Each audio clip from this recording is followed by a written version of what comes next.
रत्नागिरी सिंधुदुर्ग या मतदारसंघामध्ये लोकसभा मतदारसंघाचं आज रत्नागिरीमध्ये महायुतीच्या कार्यालयाचं उद्घाटन सर्व महायुतीचे असणारे सर्व घटक पक्ष यांच्या उपस्थितीमध्ये आज इथे संपन्न झालेला आहे। उद्यापासून महायुतीच्या उमेदवार नरेंद्र मोदीजी पंतप्रधान करण्यासाठी लवकरच सर्वच्या सर्व कार्यकर्ते या कार्यक्रमाच्या निमित्ताने आज एकत्र झाले। सर्वजण महायुतीचे कार्यकर्ते संपूर्ण मतदारसंघामध्ये मेळावे घेणं, इतरही सर्वच्या सर्व जी प्रचाराच्या दृष्टिकोनातून जे करायला पाहिजे ते सर्वच्या सर्व योजनाबद्ध पद्धतीने कसं करावं या संदर्भाची योजना या कार्यालयातून येणाऱ्या काळामध्ये होईल।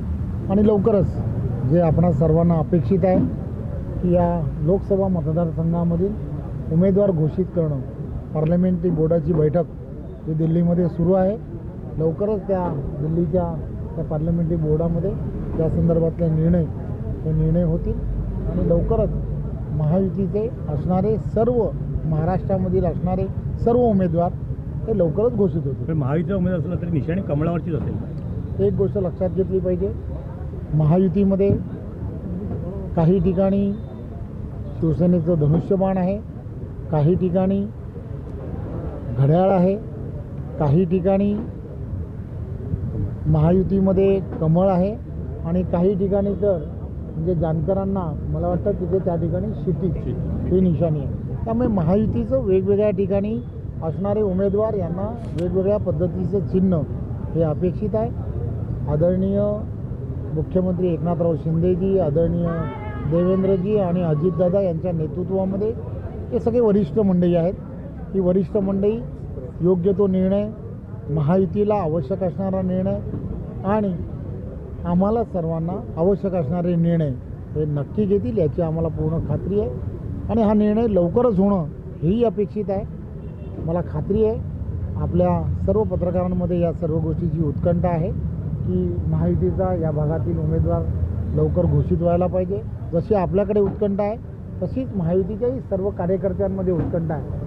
ही उत्कंठा एवढी शिगेच गेलेली आहे की महायुतीचे सर्व कार्यकर्ते आता महायुतीचे मेळावे घ्यायला सुरुवात झालेली आहे। त्यामुळे फक्त उमेदवार घोषित होणं एवढंच बाकी राहिलं आहे। बाकी सर्व कार्यकर्ते हे महायुतीचं काम करायला ऑलरेडी त्यांनी सुरुवात केली। महायुतीचं कार्यालय सुरू केलं पण शिवसेनेची मंडळी इथे दिसत नाही, काय त्यांना एक गोष्ट लक्षात घेतली पाहिजे की सिंधुदुर्गामध्ये सर्व ठिकाणी महायुतीचे मेळावे ज्या ठिकाणी झाले त्या ठिकाणी सर्व महायुतीचे घटक पक्ष होते। याही ठिकाणी सर्व ठिकाणी कार्यकर्ते आणि त्यांच्याबरोबर असणारे सगळ्यांचे शुभाशीर्वाद हे महायुतीबरोबर आहेत, त्याची तुम्हालाही कल्पना आहे आणि मलाही कल्पना आहे। त्यामुळे शिवसेनाचे असणारे सर्वच्या सर्व पदाधिकारी कार्यकर्ते, इथले असणारे पालकमंत्री उदयजी सामंत असतील, किरण सामंत असतील, ही सर्वजण महायुतीबरोबर महायुतीच्या एकत्रपणे या सगळ्या गोष्टीमध्ये आहेत।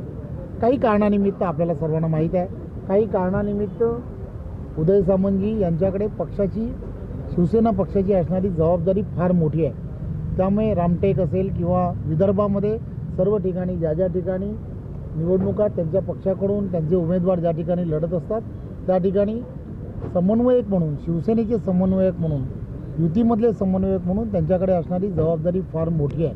त्यामुळे त्या जबाबदारीमध्ये ते बऱ्याच वेळेला वेगवेगळ्या पक्षातला एकत्र करणं, युतीमध्ये असणाऱ्या काही बैठका घेणं आणि त्यांना एकत्रपणे सर्व गोष्टी करणं किंवा पदाधिकाऱ्यांमध्ये काही नाराजगी असेल तर करणं, या सगळ्या गोष्टी ते सातत्याने करत असतात। त्यामुळे थोडासा वेळ जो आहे, वेळ हा या मतदारसंघ आणि हे पहिल्या टप्प्यात इथली निवडणूक नाही आहे, ही इथली निवडणूक ही तिसऱ्या टप्प्यामध्ये असणारी निवडणूक असल्यामुळे ही या पट्ट्यामध्ये शिवसेना, भारतीय जनता पार्टी, महायुतीचे सर्व कार्यकर्ते हे सगळे एकत्र मिळून काम करणारे असे सर्व कार्यकर्ते आहेत। त्यामुळे त्यांनी मला सांगितलं की येणाऱ्या काळामध्ये 15 तारखेच्या नंतर आपण महायुतीचे रत्नागिरीमध्ये माझ्या उपस्थितीमध्ये आपण सर्व मेळावे घेतले पाहिजेत अशी त्यांनी मला सांगितलं आहे। त्यामुळे ते नक्कीच म्हणजे हा जो भाग सोडला कारण तो त्यांचा मतदारसंघ आहे, तेव्हा त्यांच्या मतदारसंघामध्ये ते त्या ठिकाणी उपस्थित राहणं असं अपेक्षित आहे।